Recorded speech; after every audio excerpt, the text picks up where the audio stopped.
Hello, my name's Joey and welcome back to my tour of props and artifacts. I think the name's boring, but there you go. What, Joey? Is that boring? No, props and artifacts. It sounds boring, but it's true. It's what I have. I have props and artifacts. Can't call it, I could call it toys and stuff. There you are. I like the sound of that. So anyway, one of my toys and one of my stuff, one of my pieces of stuff here, I've wanted for a while. My dad had a replica of one of these, and I managed to find a very poor condition one. And I thought to myself, this is the only way it's going to happen. So this is a... Oh, I always should have done my bloody research, shouldn't I? But I think it's 17th century. It's a 17th century. Now, I would have originally called it a musket, but it's actually known as a horse gun or a dragoon. And this is genuine. I'm going to get some close-ups of it in a minute. And it's brilliant. I mean, what made it so cheap? As you can see, it has many, many details going for it that aren't going for it in a fact, you know.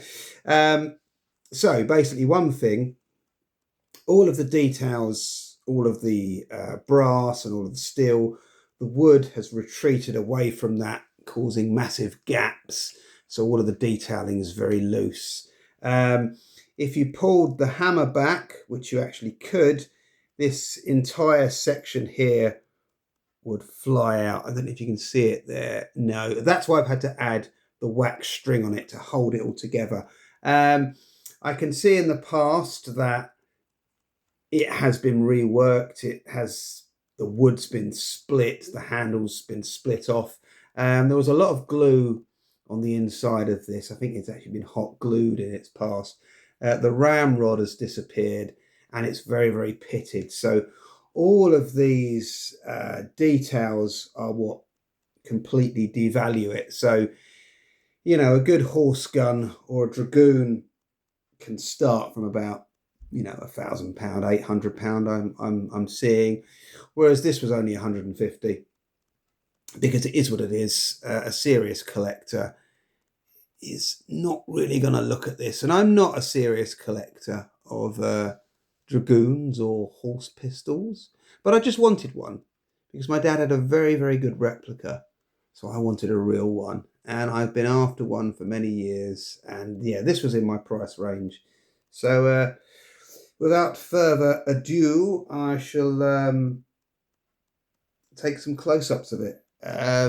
I suppose one good thing for history and the memory was when I went to pick this up from my friend who lives in Ivor. He picked it up for me. Not only did it come in this original tea towel, well, actually,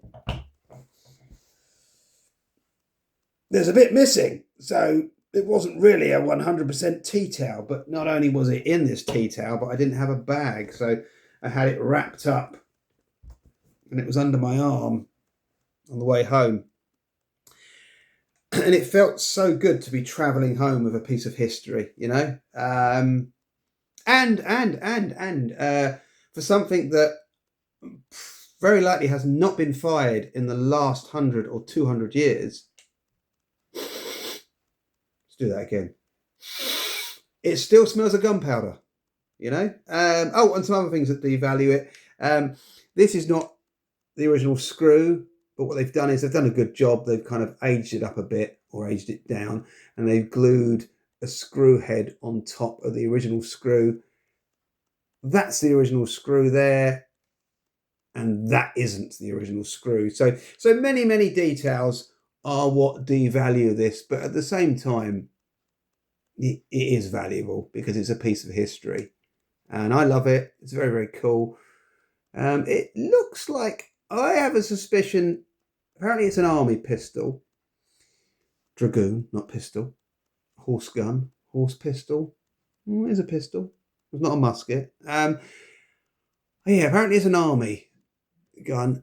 And I have a suspicion it spent some time in India just because of those bits of copper that are kind of, worked into it there. It looks a little bit fancier than I don't know. I don't really know about these, you know. People are probably in the comments now saying, no, that's a common thing. I don't know. So yes, I'm going to get some close-ups of this. So maybe I'll just butt you all on the head.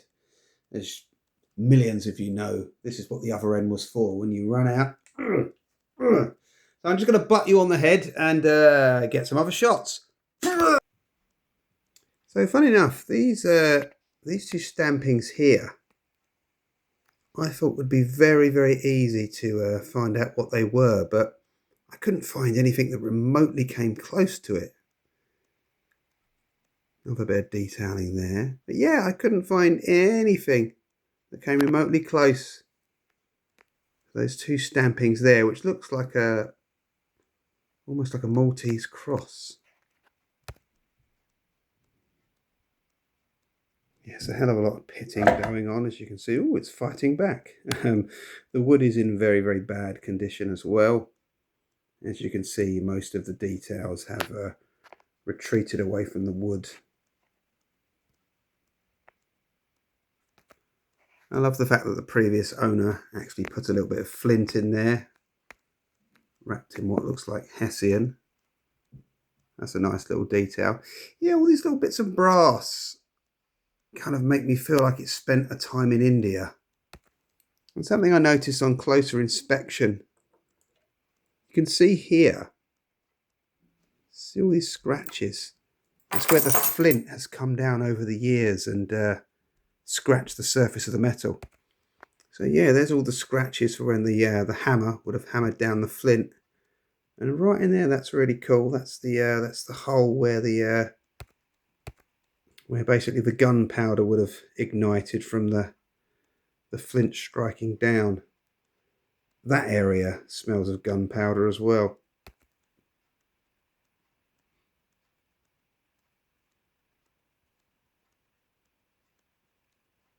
Very, very skinny trigger on it.